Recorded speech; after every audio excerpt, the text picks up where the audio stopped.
तस्मात् वा इंद्रो अतितरा विवाद्यान् देवांसा हेनन्नेतिष्ठम् पस्पर्शसा हेनत प्रथमो वेदांचकारा ब्रह्मेति तस्माद् वै इंद्रा अतितराम् इव अन्यान् देवान् सा हि एतत् नेदिष्ठम् पस्पर्शसा हि एतत् प्रथमः वेदांचकार ब्रह्म इति तस्यैषा आदेशो यदेतद् विद्युतो विव्यद्युतो तदा इतिन्यमिषदा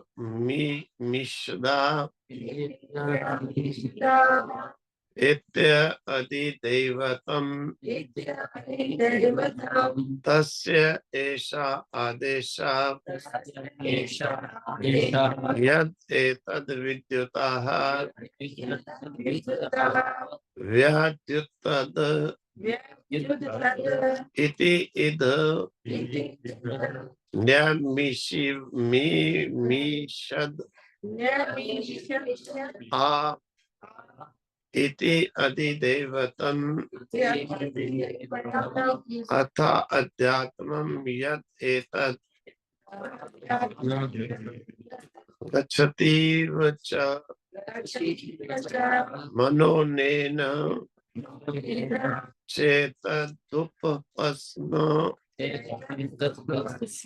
रत्यभीक्षणं संकल्पाः। तो कहते हैं वर्णन चल रहा था कि सृष्टि का जो प्रारंभ है वो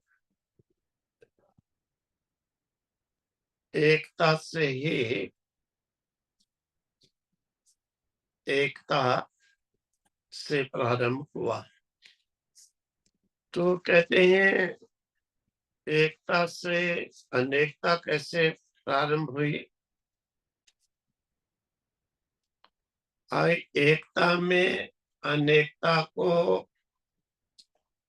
उत्पन्न करने का शक्ति ही नहीं हो सकती है। तो कहते हैं एकता से अनेकता हो ही नहीं सकती है और उससे कोई भी एकता को अनेक बनाने वाला नहीं। अनेक से अनेक हो सकते हैं। कहते नहीं, देखो एकता में अनेकता होती है क्योंकि यहाँ पर उपनिषद काल का जो कहने का अभिप्राय है, संसार में तो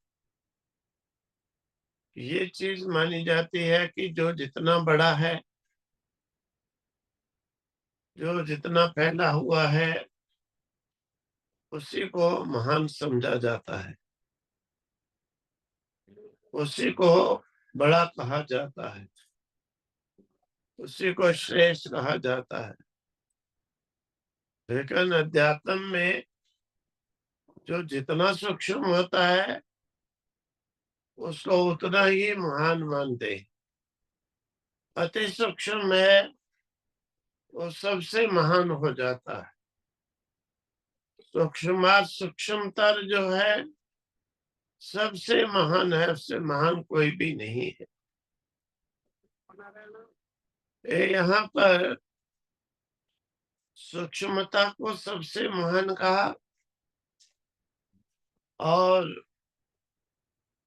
सूक्ष्मता नहीं, जितना बड़ा उतना ही उसे लघु कहा। कहते ये बात कैसे हो सकती है?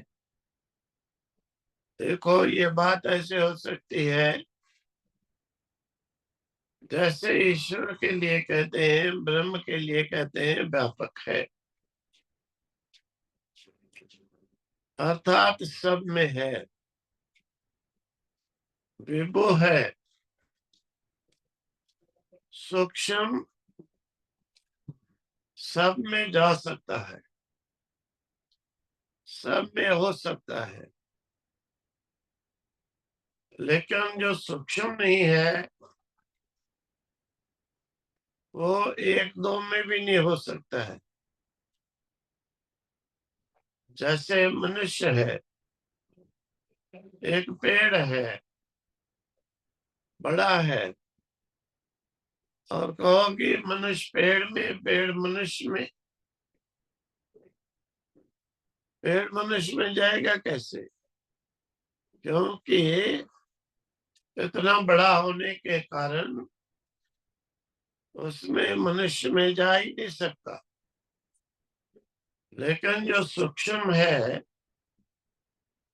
सूक्ष्म से सूक्ष्मतर है, वो सभी में जा सकता है। इसीलिए यहाँ पर उपनिषद काल ने सूक्ष्म, उससे भी सूक्ष्म, सूक्ष्मात सूक्ष्मतरा, उसकी जो है श्रेष्ठता वर्णन की है कि वो सबसे महान है, सबसे बड़ा है। संसार की उल्टी रीति है, जो जितना स्थूल है उसे ही उतना बड़ा समझते, लेकिन आध्यात्मिकता में जितना सूक्ष्म है उतना श्रेष्ठ। इसी प्रकार से परमात्मा के, ईश्वर के विषय में भी जो ईश्वर के स्थूल रूपों का ज्ञान रखता है, कम श्रेष्ठता है। ईश्वर के जितना सूक्ष्म से सूक्ष्म तत्व को ज्ञान रखता है, सबसे श्रेष्ठ कहा जाता है। एकता और अनेकता, इसी प्रकार से एकता और अनेकता का वर्णन है। एकता से अनेकता प्रारंभ हुई। कहते हैं सर्वप्रथम उस ब्रह्म में ये संकल्प हुआ। वैसे तो ब्रह्म में संकल्प माना नहीं जाता, समझाने की प्रक्रिया। इच्छन हुआ कि एक से दो हो जाऊं, जब दो हुए तो फिर उसको आगे रोकेगा कौन? एक से दो होने में ही कठिनाई है, दो से अनेक होने में आगे कोई कठिनाई नहीं है। क्योंकि जब द्वित प्रारंभ हुआ तो तृतीय चतुर्थ पंच सब चला ही जाएगा।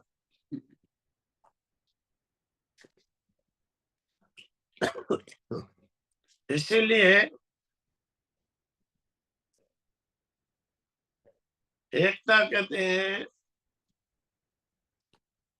कि यूनिटी, एकता कहते हैं यूनिटी। यूनिटी मतलब वास्तव में अनेकता है। जैसे साधारणतया से समझाया जाता है, कहीं भी किसी पक्ष में लड़ाई, आपस में द्वेष, ईर्ष्या होती है, लड़ते हैं कि भाई यूनिटी रखो, सब इकट्ठे हो जाओ, तुम्हें कोई पराजित नहीं करेगा। मतलब अनेकों का एक में होना, उसी को यूनिटी। सबको जिस प्रकार से कहा जाता है यूनिटी रखो, एक हो जाओ, लेकिन उस एक होने में ये नहीं है कि वो एक है, अनेकों को एक होने में कहा गया। यूनिटी मतलब कि अनेकों को एक होने में कहा गया। उस एक में अनेक छिपे हैं। ये कहते हैं कि उस एक में कैसे ये छिन्न हुआ। वास्तविकता से वो जानने से रहित हैं। जो एकता है उसमें एकता का मतलब नहीं है कि एक ही है। एकता का मतलब एक ही है ये नहीं है। यूनिटी का मतलब ये नहीं कि सिमट करके एक हो गया। यूनिटी का मतलब कि अनेकों एक में आए, उस एक में अनेक छिपे हैं, अर्थात उस ईश्वर सभी जीवों के बीजों का एक कोश है। जब वो नारायण में सब ब्रह्मा आदि आकर के लोगों को लेकर के लय हो जाते हैं, सब जीवों के बीजों को उन्हीं में रख देते हैं। उस सब का कोश जो भंडार, यानी यहाँ पर एक सब बहुत सी चीजों को रखा जाए, उन्हीं को कहा जाता है कि ये वो उसका कोश है, खजाना। तो ये कोश मतलब एक नहीं है, एक तो है जिसमें अनेकों जीवों के बीजों को रखा गया, और नारायण सबका अधिष्ठान रूपी कोश। पुनः जब उस कोश में से जो रखे हुए हैं जीवों के बीच, और नारायण जी को प्रेरित करते हैं, हिलचुल करते हैं, फिर नारायण एक से ब्रह्मा, ब्रह्मा से अनेक। ये नहीं कि उनमें से अनेक, वास्तव में उन्हीं में अनेक थे। ये सृष्टि रचना की एक प्रक्रिया के लिए वर्णन किया जाता है। तो वो जो ब्रह्म था, वो जो यूनिटी थी जिसमें सबसे पहले एक, उसका मतलब मीनिंग ये नहीं कि वो एकता में अनेकता छिपी रहती है। एकता में अनेकता संचित रहती है। एकता अनेकता का कोश है। तो कहते हैं फिर उस एकता से अनेकता का प्रारंभ हुआ।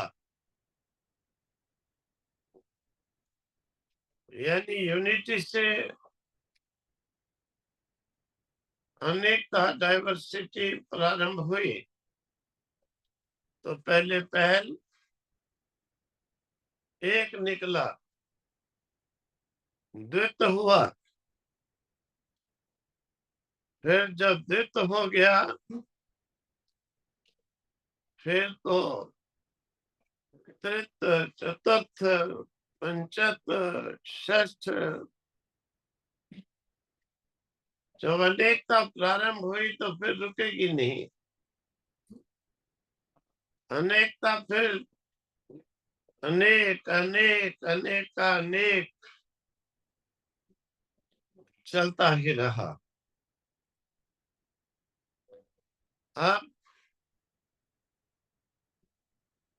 उस एकता से उपनिषदकार का कहना है सबसे निकट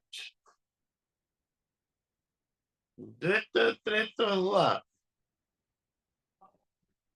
सबसे निकट एकता के एक से पहले दो ही हुए, सीधे अनेक नहीं। इसीलिए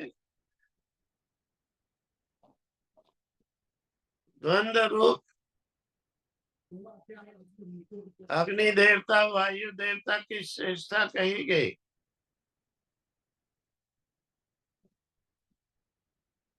अब इंद्र यानी जीवात्मा,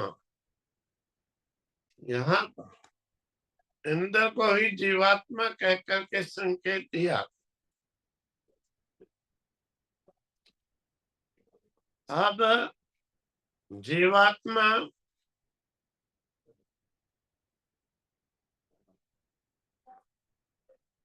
ब्रह्म की तरह से यानी सजातीय सजातीय होने के कारण, एक ही तरह के होने के कारण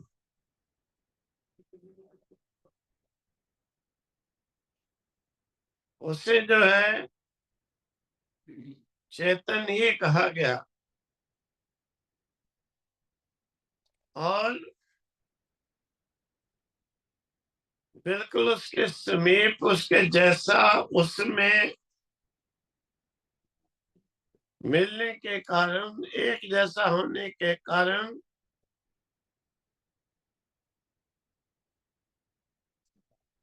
उसको उसके निकट बताया गया, यानी उसी की तरह से श्रेष्ठ बताया गया। क्योंकि उसमें जाकर के लय होने के लिए वो एकदम जैसे कि पानी दूध मिला दो तो आपस में ही घुल मिल एक हो जाते हैं।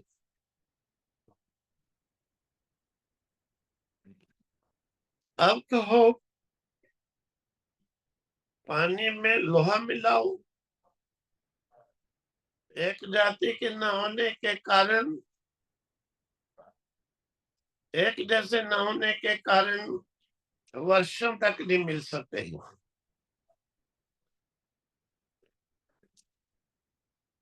क्योंकि अलग अलग है, विजातीय है। और जीवात्मा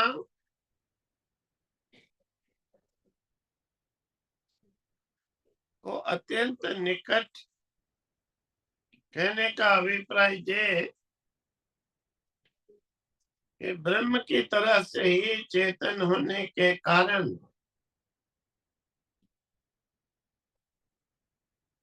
वो समीप ही है,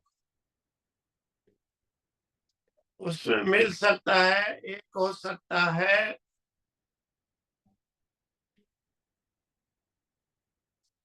और विजातीय उसमें कभी एक नहीं हो सकते हैं। इसीलिए जीवात्मा को चेतन कह करके हम आत्मा परमात्मा का भेद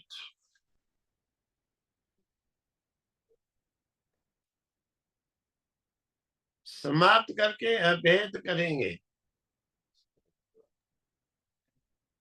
प्रभु जी आवाज शरीर कट कट के चेतन होने के कारण शरीर के साथ ब्रह्म का अभेद नहीं। इसलिए यहाँ पर जीवात्मा की जो है सूक्ष्म होने के कारण सबसे श्रेष्ठता यानी उस एकता में मिलने के एक होने के योग्य समझकर वर्णन किया गया। तस्य ऐसा आदेशो यद एतद् विद्युतो वेद्युत तदा एतन्यमीषत्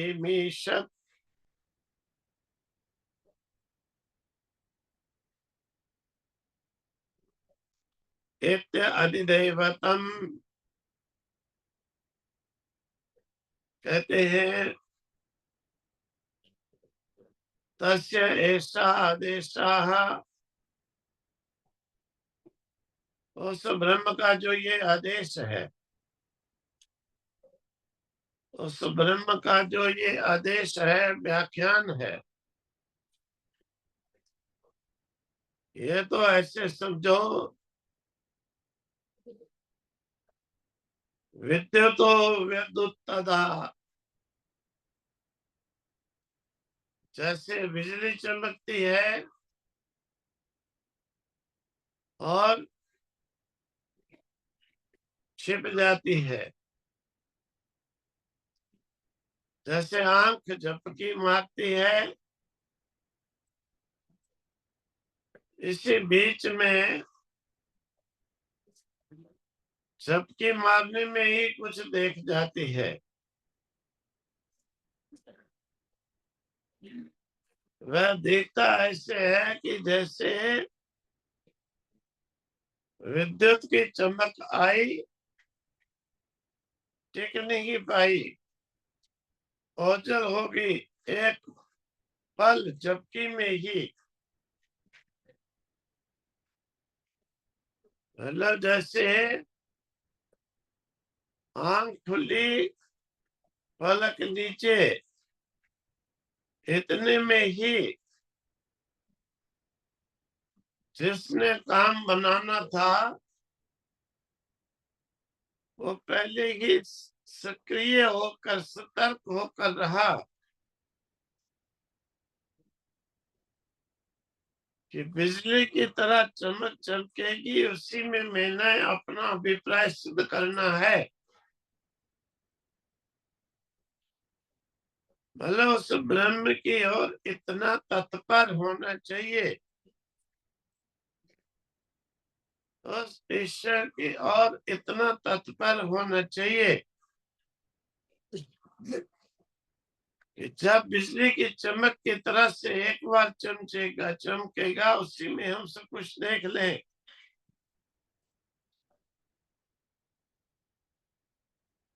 हम कहते हैं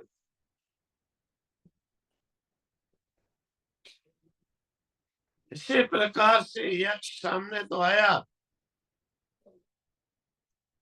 तिरोहित हो गया, इंद्र ढूंढने लगा। ये जो उपाख्यान है, ये अधिदैविक उपाख्यान है।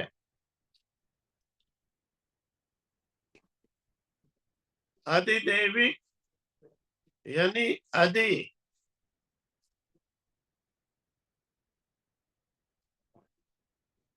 सहित, किसके सहित? देवों के सहित, देवों के संबंध में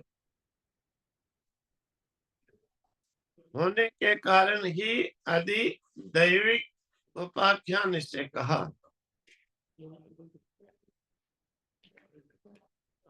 यानी अग्नि देवता, वायु देवता, इंद्र देवता, ये दैविक शक्तियां हैं। दैविक क्यों? इनमें देवताओं के गुण हैं। देवताओं के गुण जिनमें है वो दैविक शक्तियां मानी जाती हैं।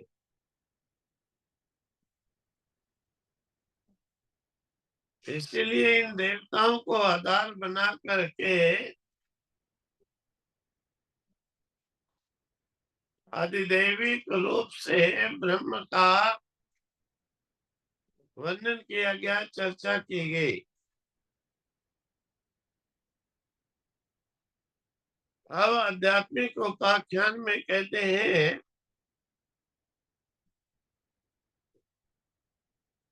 आत्मनि अधि अधि आत्म इति अध्यात्म, मतलब कि अग्नि वायु देवता जो है ये भौतिक जगत के संबंध में नहीं, परंतु ये अध्यात्म जगत के संबंध में है। अर्थात यो समझ लो कि इस मनुष्य शरीर के संबंध में ये उपाख्यान है।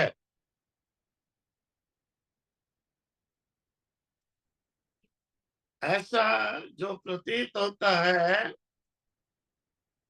मन जाता है, दूर दूर चला जाता है, पिछले बीते हुए देखे हुए का स्मरण करता है, आगे के लिए नए नए संकल्प करता है। ये स्वयं ही नहीं करता है। जैसे पहले मंत्र में वर्णन किया था कि मन का भी जो मन है, आंख की भी जो आंख है, इसीलिए ये ऐसे ही नहीं चिंतन कर लेता संकल्प, इसके मन का मन।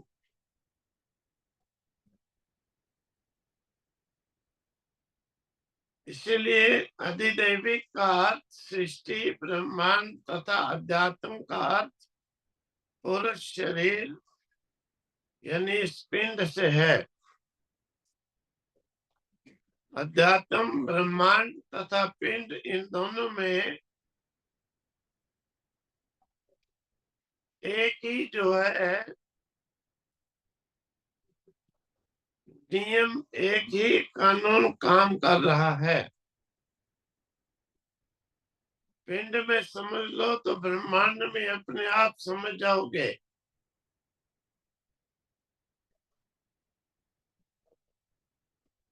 इस बात को उपनिषदों में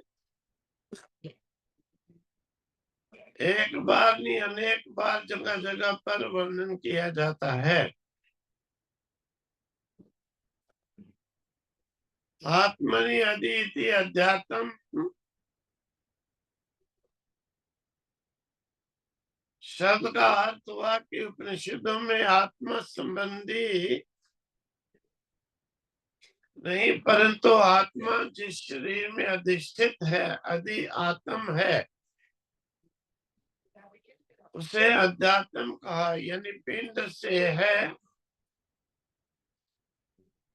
अब अधिदैविक का